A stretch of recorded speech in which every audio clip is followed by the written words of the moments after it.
Capítulo 61. Saúl rechazado.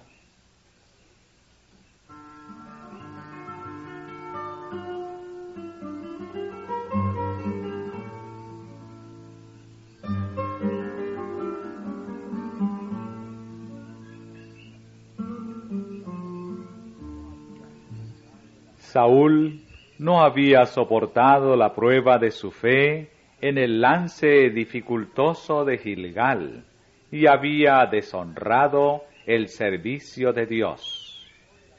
Pero sus errores no eran todavía irreparables, y el Señor quiso concederle otra oportunidad para que aprendiera a tener una fe implícita en su palabra y a obedecer a sus mandamientos. Cuando fue reprendido por el profeta en Gilgal, no le pareció a Saúl que hubiera un gran pecado en la conducta que había seguido. Creyó que había sido tratado injustamente y, procurando vindicar sus acciones, presentó excusas por su error. Desde entonces tuvo muy pocas relaciones con el profeta. Samuel amaba a Saúl como a un hijo propio, mientras que Saúl, de temperamento osado y ardiente, había estimado mucho al profeta. Pero la reprensión de Samuel despertó su resentimiento, y desde entonces le evitaba en lo posible. Pero el Señor envió a su siervo con otro mensaje para Saúl. Por la obediencia podía probar todavía que era fiel a Dios y digno de ir a la cabeza de Israel. Samuel fue a donde estaba el rey y le entregó el mensaje del Señor. Para que el monarca pudiera comprender cuán importante es acatar el mandamiento, Samuel declaró expresamente que le hablaba por orden divina, por la misma autoridad que había llamado a Saúl al trono. El profeta dijo: Así ha dicho Jehová de los ejércitos: Acuérdome de lo que hizo Amalec a Israel, que se le opuso en el camino cuando subía de Egipto. Ve pues y hiérele a Amalec, y destruiréis en él todo lo que tuviere, y no te apiades de él. Mata hombres, mujeres, niños y mamantes, vacas y ovejas, camellos y asnos. Los amalecitas fueron los primeros que guerrearon contra Israel en el desierto, y a causa de este pecado, juntamente con la manera en que desafiaban a Dios y se envilecieron por la idolatría, el Señor, por medio de Moisés, había pronunciado sentencia contra ellos. Por instrucción divina quedó registrada la historia de su crueldad hacia Israel con la orden: raerás la memoria de Amalec de debajo del cielo, no te olvides. Durante 400 años se había postergado la ejecución de esta sentencia, pero los amalecitas no se habían apartado de sus pecados. El Señor sabía que esta gente impía raería, si fuera posible, su pueblo y su culto de la tierra. Ahora había llegado la hora en que debía ejecutarse la tan diferida sentencia. La paciencia de Dios hacia los impíos envalentona a los hombres en la transgresión, pero el hecho de que su castigo se demore no lo hará menos seguro ni menos terrible. Jehová se levantará como en el monte Perazín, como en el valle de Gabaón, se enojará para hacer su obra, su extraña obra, y para hacer su operación, su extraña operación. Para nuestro Dios misericordioso, el acto del castigo es un acto extraño. Vivo yo, dice el Señor Jehová, que no quiero la muerte del impío, sino que se torne el impío de su camino y que viva. El Señor es misericordioso y piadoso, tardo para la ira y grande en benignidad y verdad, que perdona la iniquidad, la rebelión y el pecado. No obstante, de ningún modo justificará al malvado.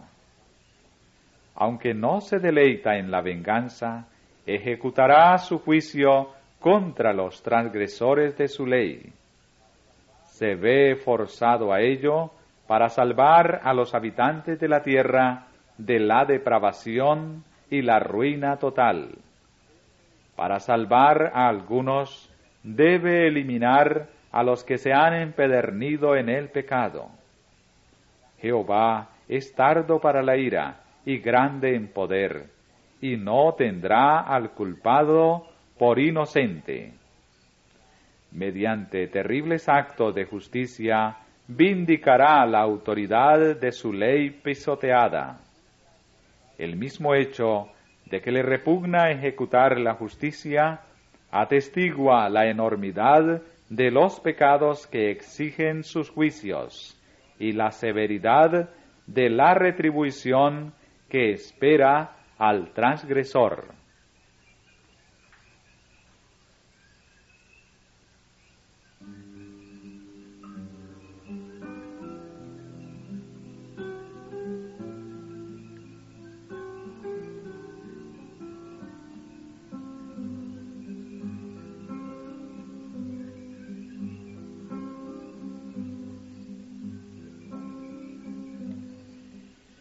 Pero aún mientras Dios ejecuta su justicia, recuerda la misericordia.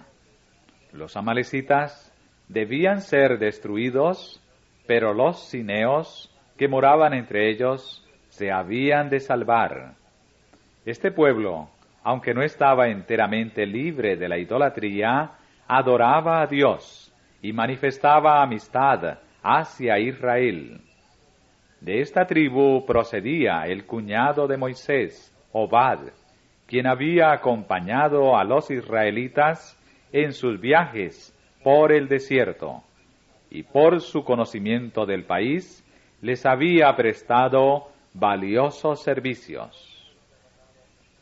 Desde que los filisteos fueron derrotados en Migmas, Saúl había guerreado contra Moab, Amón y Edom, como también contra los amalecitas y los filisteos, y donde quiera que dirigiera sus armas, ganaba nuevas victorias. Al recibir la orden de ir contra los amalecitas, enseguida proclamó la guerra. A su autoridad de rey se agregó la del profeta, y al ser convocados para la batalla, todos los hombres de Israel acudieron a su estandarte. Esta expedición no se había de emprender con un objeto de engrandecimiento personal. Los israelitas no habían de recibir ni el honor de la conquista, ni los despojos de sus enemigos. Debían emprender aquella guerra únicamente como un acto de obediencia a Dios, con el propósito de ejecutar el juicio de Él contra los amalecitas. Dios quería que todas las naciones contemplaran la suerte funesta de aquel pueblo que había desafiado su soberanía y que notaran cómo era destruido por el pueblo mismo que habían menospreciado. Y Saúl hirió a Amalec desde Ávila hasta llegar a Sur, que está a la frontera de Egipto, y tomó vivo a Agag, rey de Amalec, mas a todo el pueblo mató a filo de espada. Y Saúl y el pueblo perdonaron a Agag, y a lo mejor de las ovejas, y al ganado mayor, a los gruesos y a los carneros y a todo lo bueno, que no lo quisieron destruir, mas todo lo que era vil y flaco destruyeron.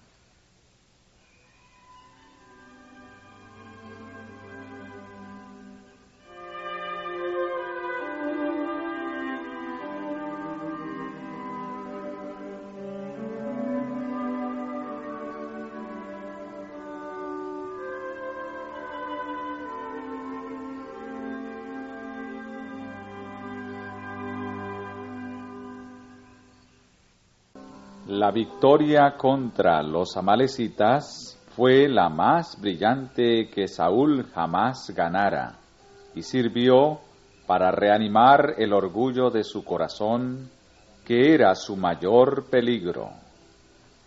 El edicto divino que condenaba a los enemigos de Dios a la destrucción total no fue sino parcialmente cumplido. Con la ambición de realzar el honor de su regreso triunfal con la presencia de un cautivo real, Saúl se aventuró a imitar las costumbres de las naciones vecinas, y por eso salvó a Agag, el feroz y belicoso rey de los amalecitas. El pueblo se reservó lo mejor de los rebaños, manadas y bestias de carga, disculpando su pecado con la excusa de que guardaba el ganado para ofrecerlo como sacrificio al Señor. Pero su objeto era usar estos animales meramente como sustitutos para economizar su propio ganado. A Saúl se le había sometido ahora a la prueba final. Su presuntuoso desprecio de la voluntad de Dios, al revelar su resolución de gobernar como monarca independiente, demostró que no se le podía confiar el poder real como vicegerente del Señor. Mientras Saúl y su ejército volvían a sus hogares entusiasmados por la victoria, había profunda angustia en la casa de Samuel el profeta. Este había recibido del Señor un mensaje que denunciaba el procedimiento del rey. Pésame de haber puesto por rey a Saúl, porque se ha vuelto de en pos de mí, y no ha cumplido mis palabras. El profeta se afligió profundamente por la conducta del rey rebelde, y lloró y oró toda la noche, pidiendo que se revocara la terrible sentencia. El arrepentimiento de Dios no es como el del hombre. El vencedor de Israel no mentirá, ni se arrepentirá, porque no es hombre que se arrepienta. El arrepentimiento del hombre implica un cambio de parecer. El arrepentimiento de Dios implica un cambio de circunstancias y relaciones.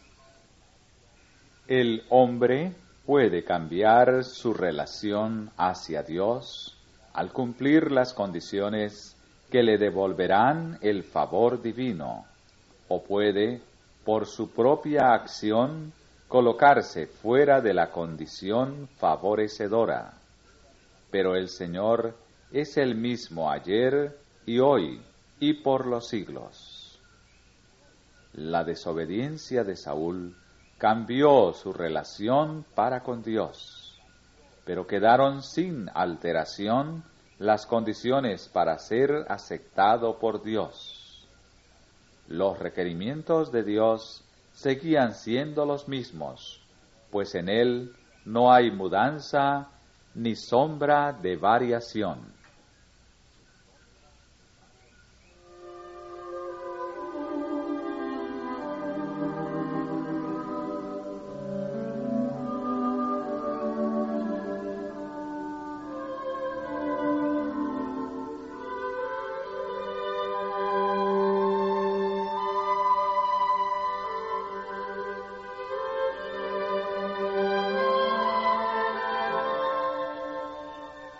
Con corazón adolorido, salió el profeta la siguiente mañana al encuentro del rey descarriado.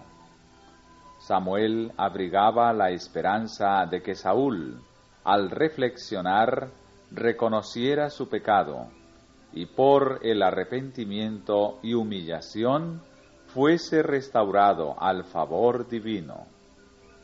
Pero cuando se ha dado el primer paso en el sendero de la transgresión, el camino se vuelve fácil. Saúl, envilecido por su desobediencia, vino al encuentro de Samuel con una mentira en los labios. Exclamó: «Bendito seas tú de Jehová, yo he cumplido la palabra de Jehová». Los ruidos que oía el profeta desmentían la declaración del rey desobediente.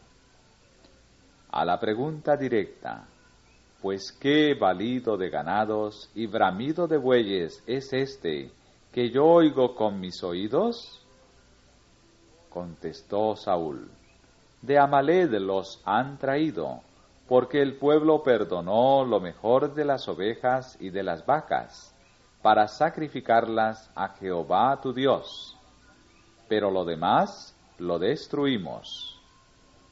El pueblo había obedecido las instrucciones de Saúl, pero éste, para escudarse, quería cargar al pueblo con el pecado de su propia desobediencia. El mensaje de que Saúl había sido rechazado infundía indecible tristeza al corazón de Samuel. Debía dárselo ante todo el ejército de Israel, cuando todos rebosaban de orgullo y regocijo triunfal por la victoria acreditada al valor y la estrategia de su rey, pues Saúl no había asociado a Dios con el éxito de Israel en este conflicto. Pero cuando el profeta comprobó la evidencia de la rebelión de Saúl, se indignó al ver cómo había violado el mandamiento del cielo e inducido al pecado a Israel, aquel que había sido tan altamente favorecido por Dios. Samuel no fue engañado por el subterfugio del rey.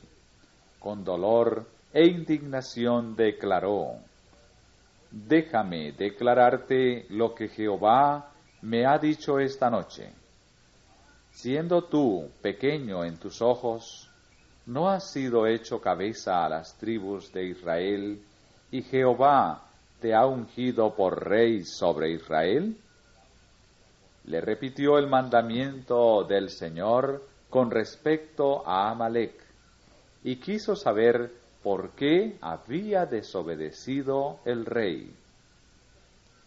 Saúl persistió en justificarse: «Antes he oído la voz de Jehová, y fui a la jornada que Jehová me envió, y he traído a Agag, rey de Amalec, y he destruido a los amalecitas. Mas el pueblo tomó del despojo ovejas y vacas, las primicias del anatema, para sacrificarlas a Jehová tu Dios en Gilgal». Con palabras severas y solemnes el profeta deshizo su refugio de mentiras y pronunció la sentencia irrevocable: «¿Tiene Jehová tanto contentamiento con los holocaustos y víctimas como en obedecer a las palabras de Jehová? Ciertamente el obedecer es mejor que los sacrificios, y el prestar atención que el cebo de los carneros, porque como pecado de adivinación es la rebelión, y como ídolos e idolatría el infringir. Por cuanto tú desechaste la palabra de Jehová, Él también te ha desechado para que no seas rey». Cuando el rey oyó esta temible sentencia, exclamó: Yo he pecado, que he quebrantado el dicho de Jehová y tus palabras, porque temí al pueblo, consentí a la voz de ellos. Aterrorizado por la denuncia del profeta, Saúl reconoció su culpa, que antes había negado tercamente, pero siguió culpando al pueblo y declarando que había pecado por temor a él. No era una tristeza causada por su pecado, sino más bien el temor a la pena, lo que movía al rey de Israel cuando rogó así a Samuel: Perdona pues ahora mi pecado, y vuelve conmigo, para que adore a Jehová. Si Saúl hubiera sentido arrepentimiento verdadero, habría confesado públicamente su pecado, pero se preocupaba principalmente de conservar su autoridad y retener la lealtad del pueblo. Deseaba ser honrado con la presencia de Samuel para fortalecer su propia influencia en la nación. No volveré contigo, fue la contestación del profeta, porque desechaste la palabra de Jehová, y Jehová te ha desechado para que no seas rey sobre Israel. Cuando Samuel se volvió para marcharse, el rey, desesperado por el temor, trabó de su manto para detenerle, pero éste se rasgó en sus manos. Declaró entonces el profeta: Jehová ha desgarrado hoy de ti el reino de Israel, y lo ha dado a tu prójimo mejor que tú.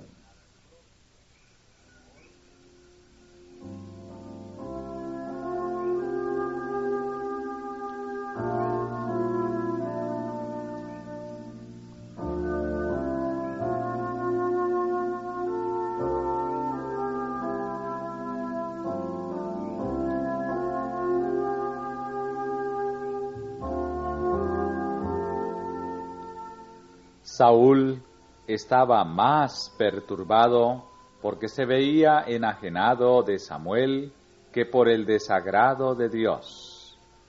Sabía que el pueblo confiaba más en el profeta que en él mismo. Si por orden divina se ungía ahora a otro rey, comprendía Saúl que le sería imposible mantener su autoridad. Temía que si Samuel le abandonaba completamente se produjera una revuelta inmediata. Saúl suplicó al profeta que le honrara ante los ancianos y el pueblo, uniéndosele públicamente en un servicio religioso. Por indicación divina, Samuel accedió a la petición del rey a fin de no dar lugar a una revuelta, pero sólo se quedó allí como testigo silencioso del servicio. Había de cumplirse todavía un acto de justicia severo y terrible.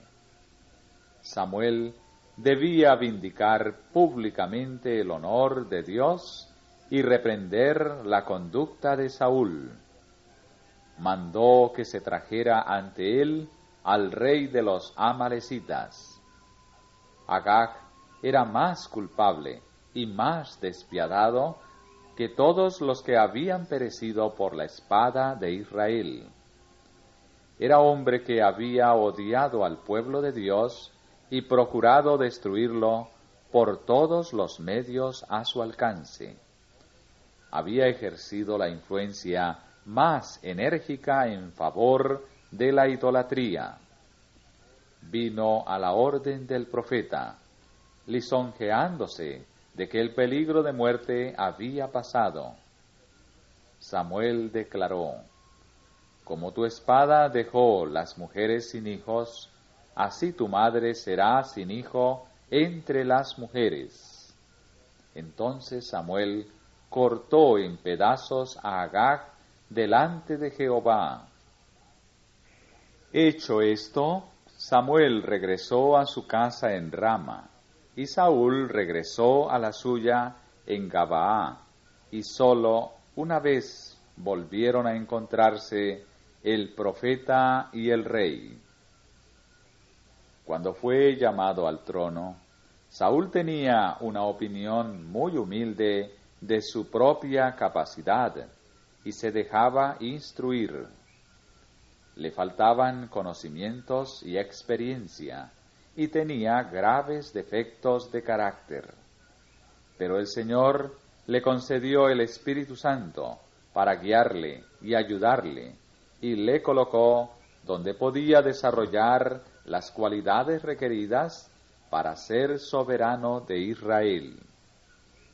Si hubiera permanecido humilde, procurando siempre ser dirigido por la sabiduría divina, habría podido desempeñar los deberes de su alto cargo con éxito y honor. Bajo la influencia de la gracia divina, toda buena cualidad habría ido ganando fuerza, mientras que las tendencias pecaminosas habrían perdido su poder. Tal es la obra que el Señor se propone hacer en beneficio de todos los que se consagran a Él. Son muchos los que Él llamó a ocupar cargos en su obra porque tienen un espíritu humilde y dócil. En su providencia los coloca donde pueden aprender de Él. Les revelará los defectos de carácter que tengan, y a todos los que busquen su ayuda les dará fuerza para corregir sus errores. Pero Saúl se vanaglorió de su ensalzamiento y deshonró a Dios por su incredulidad y desobediencia. Aunque al ser llamado a ocupar el trono era humilde y dudaba de su capacidad, el éxito le hizo confiar en sí mismo. La primera victoria de su reinado encendió en su corazón aquel orgullo que era su mayor peligro. El valor y la habilidad militar que manifestó en la liberación de Jabes Galaad despertaron el entusiasmo de toda la nación. El pueblo honró a su rey, olvidándose de que no era sino el agente por medio de quien Dios había obrado. Y aunque al principio Saúl dio toda la gloria a Dios, más tarde se atribuyó el honor. Perdió de vista el hecho de que dependía de Dios y en su corazón se apartó del Señor. Así se preparó para cometer su pecado de presunción y sacrilegio en Gilgal. La misma confianza ciega en sí mismo le condujo a rechazar la reprensión de Samuel. Saúl reconocía que Samuel era un profeta enviado de Dios. Por consiguiente, debiera haber aceptado el reproche, aunque él mismo no pudiese ver que había pecado. Si se hubiera demostrado dócil para ver y confesar su error, esta amarga experiencia le habría resultado en una salvaguardia para el futuro.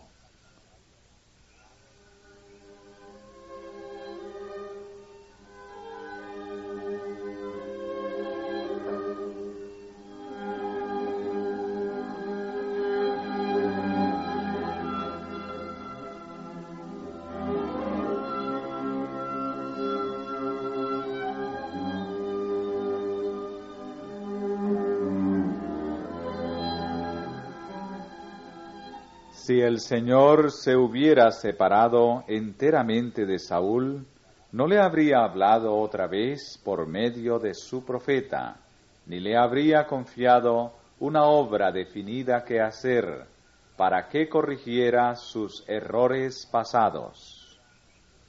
Cuando un profeso hijo de Dios se vuelve descuidado en el cumplimiento de la voluntad de su Padre e induce así a otros a que sean irreverentes y desprecien los mandamientos de Dios, hay todavía una posibilidad de que sus fracasos se truequen en victorias si tan solo acepta la reprensión con verdadera contrición de alma y se vuelve hacia Dios con humildad y fe.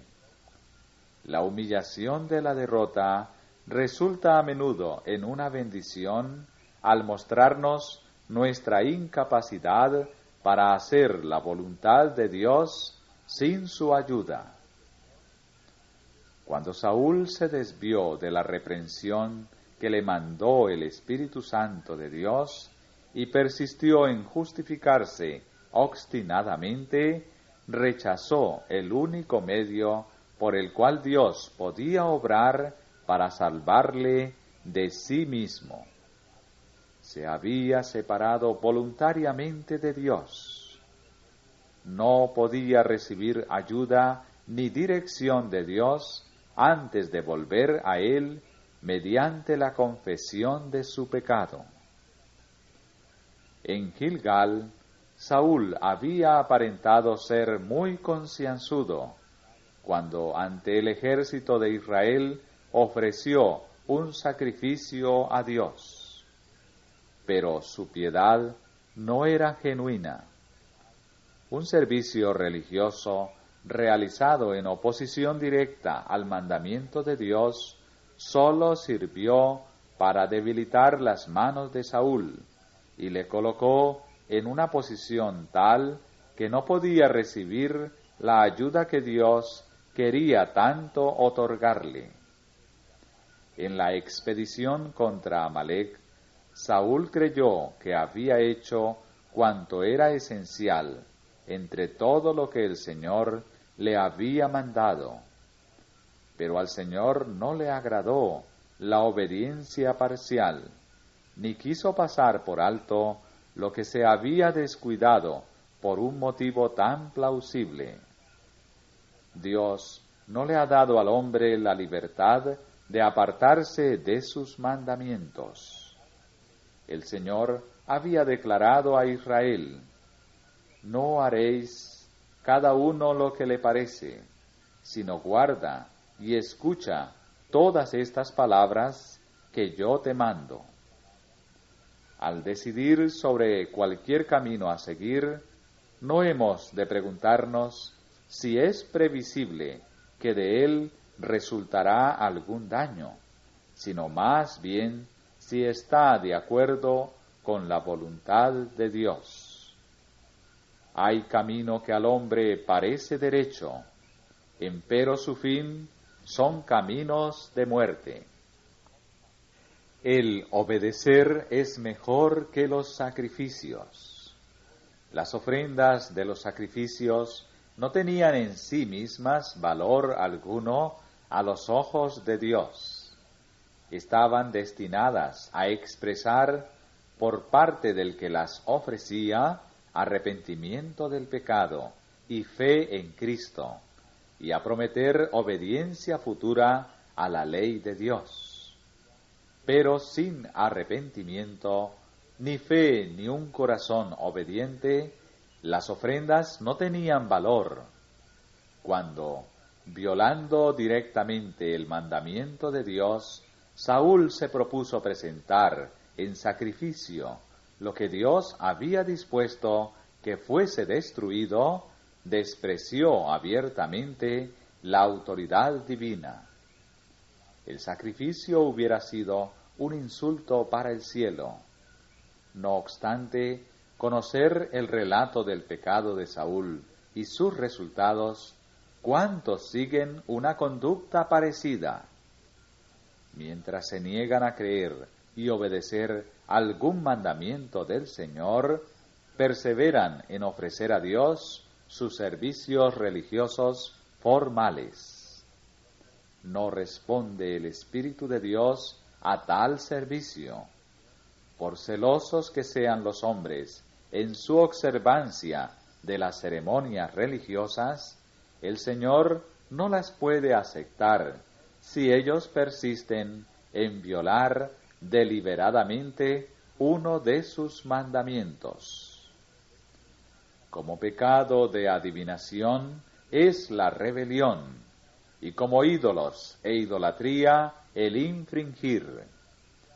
La rebelión tuvo su origen en Satanás, y toda rebelión contra Dios se debe directamente a las influencias satánicas. Los que se oponen al gobierno de Dios se han aliado con el caudillo de los apóstatas, y éste ejercerá su poder y astucia para cautivar los sentidos de ellos y descarriar su entendimiento. Hará que todo aparezca bajo una luz falsa. Como nuestros primeros padres, los que están bajo el dominio de su hechizo, ven sólo los grandes beneficios que han de recibir por su transgresión.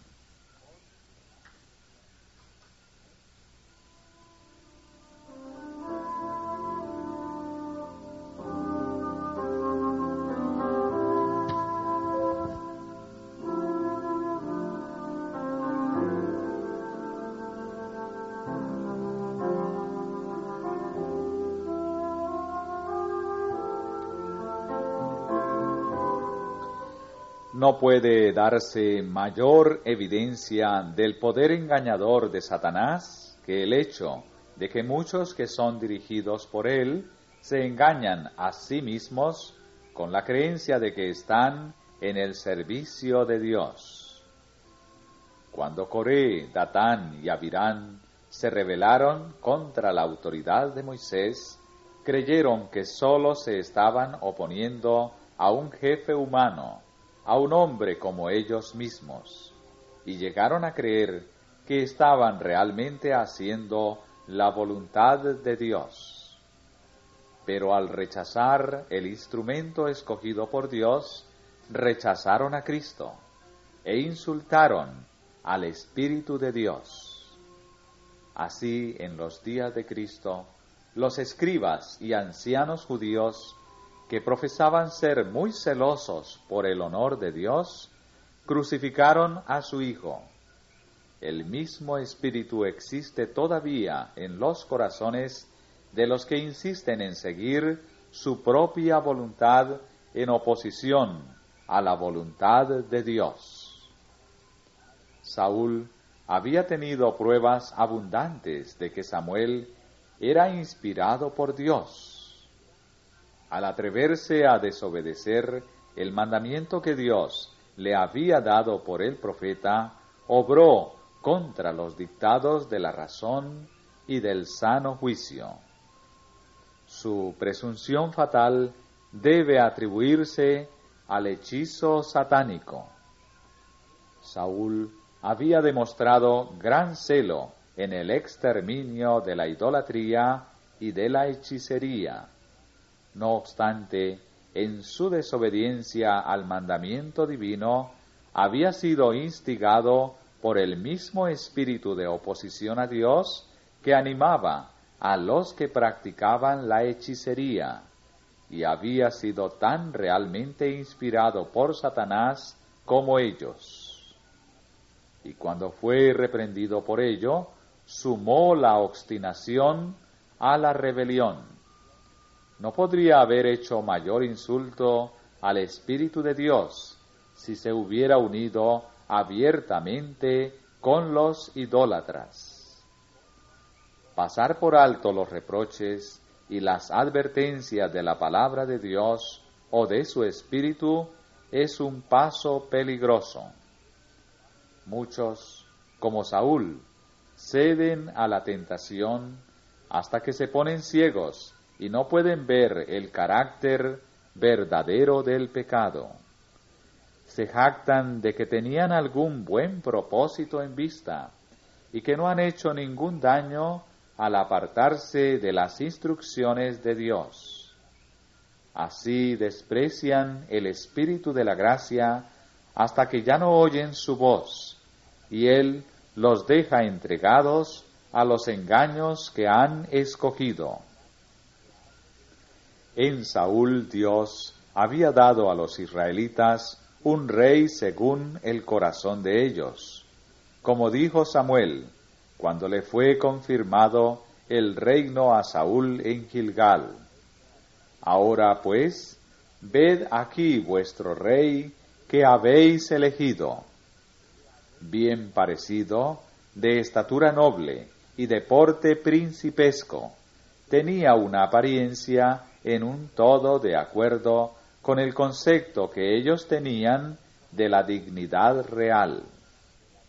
Y su valor personal y su pericia en la dirección de los ejércitos eran las cualidades que ellos consideraban como las mejor calculadas para obtener el respeto y el honor de otras naciones.